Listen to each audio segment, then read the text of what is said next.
Hello guys, welcome back to the channel. In this video, I'll show you how to fix the Steam fatal error. Steam needs to be online to update. First, right-click on the Steam shortcut and select Open File Location. Now right-click steam.exe.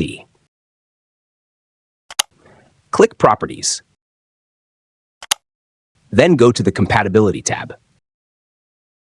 Check Run this program as administrator and disable full-screen optimizations.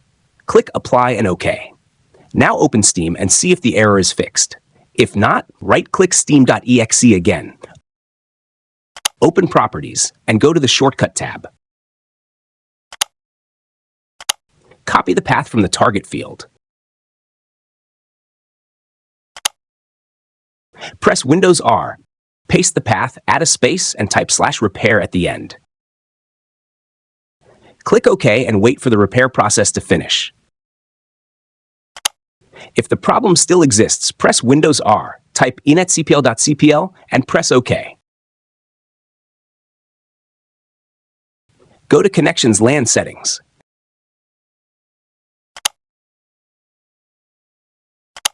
Make sure Use a proxy server for your LAN is unchecked. Click Apply and OK.